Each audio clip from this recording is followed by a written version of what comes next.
Hi guys! Welcome sa Signayan. In this video ay tuloy natin yung series natin on sigma notation o yung tinatawag natin na summation symbol. No? So, sa previous 3 videos, pinag-aralan natin kung paano ba paiksiin yung mga addition expressions no? Using sigma notation or summation symbol. No? Pero dito sa video na to, pabaliktad naman. No? Ano ang gagawin natin dito sa i-expand naman natin itong merong sigma notation o summation symbol. No? So, paano yan?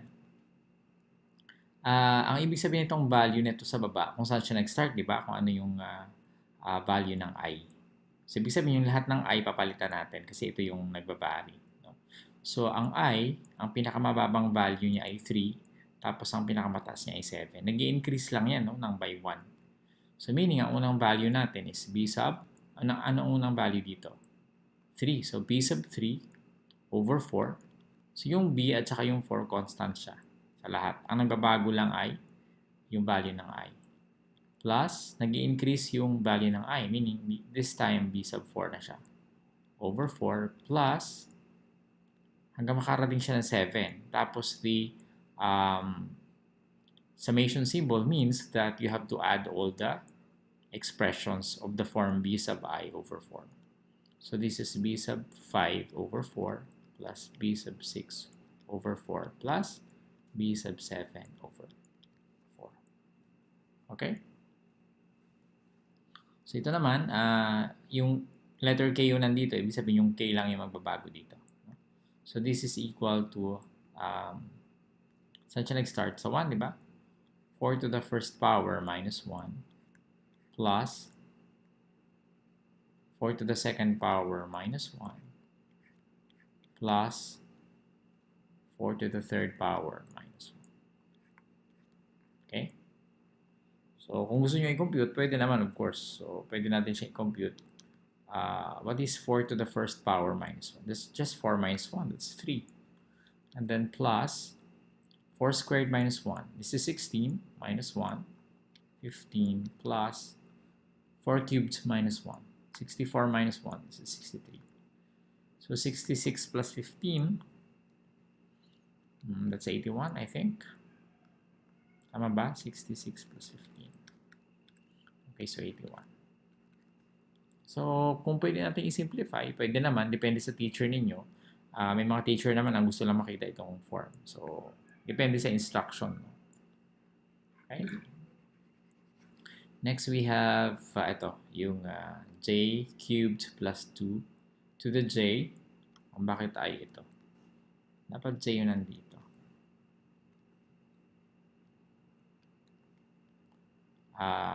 J from 0 to 3. So, ganun din, lahat ng may j papalitan natin. So, 0 cubed plus 2 sub 0. That's our first term for j equals 0. And then plus, after ng 0, 1. Hanggang makarating tayo ng 3, di ba? So, 1 cubed plus 2 to the first power. And then plus, tama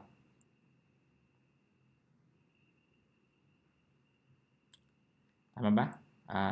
1 cubed, kasi ang j natin ay ito 1. 2 to the first power is 2 to the j. So, plus j is 2.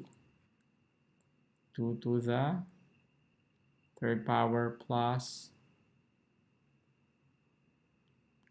2 to the, ano na yung value ng ano natin dito, j? J is 2. Constant to, pero since j mo ay 2, 2 cubed, 2 squared pa rin. Plus,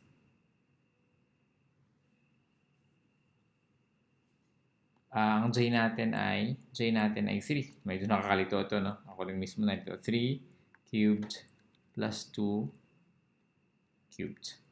Okay? So, yung j, sa first term, yung j nagbabago. So, 0, 1, 2, 3. Tama naman, no? Yung j, ito yung j, yung may cubed. So, 0, 1, 2, 3. No? Tapos ito naman, 2 yung base natin. Cubed lahat pala yan. Yung 0, 1, 2, 3 na j, cubed lahat. Okay, tapos dito, yung pangalawa, yung exponent naman siya, no? So, 2 yung base niya. 2 yung base natin. Yan. Tapos yung exponent niya yung nagbabago. So the exponent 0, 1, 2, 3. Okay. Tapos yung isa naman, we have 0, 1, 2, 3. Pero lahat ng exponent nito, yung may kulay parang light blue, 3 siya. No? Lahat ng exponent niya 3 kasi. They should put 3 here. Okay? Exponent niya 3 kasi yun nakalagay dito 3. So, constant siya. Okay? Sana ay malinaw. Now, ito naman, this is equal to 3. The summation of 3i, I going from 4 to 8. So, magiging, ang I natin, magsisubstitute tayo sa I, di ba? Starting from 4. So, 3 times 4 plus, akyat ito hanggang 8, di ba? 3 times 5 plus 3 times 6 plus 3 times 7 plus 3 times 8. Hindi ko na i-compute itong dalawa para sa inyo. Bahala na kayong gusto nyo i-compute. No? Pinapakita natin dito yung form, yung paggamit. No? So, what about this?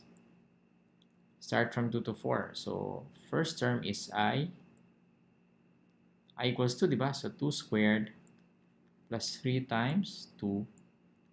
Kasi I ito, 3 times 2 minus 4 plus I equals 3. So, 3 squared plus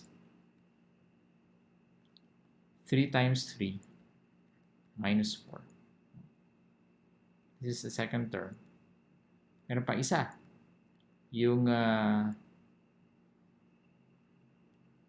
I equals 4, di ba? I equals 3 pa lang tayo dito. I equals 3. So, magiging plus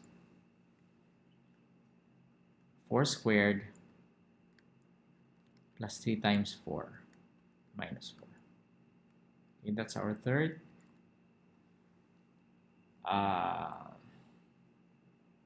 Third addend. No? Okay, so sana ay may natutunan kayo. I think we will have 2 more videos. No? Yung pangalawa ay more exercises about this expanding. No? And then yung pangatlo siguro, nabigyan ko yun ng concrete example kung saan siya gagamitin sa mathematics. And I know matutuwa kayo. No? So, sana ay subaybayan nyo yung mga tutorials natin. No? So, bago ako magtapos, gusto ko kayong invite sa Sipnayan YouTube channel na mag-subscribe kayo no? Kasi madami tayong videos. And syempre, kayo dyan, mag-explore. No? We have more than 900 videos already. And we have also facebook.com/sipnayanph and our website, sipnayan.com. No? If you like this video, just click the like button. See you in the next tutorial.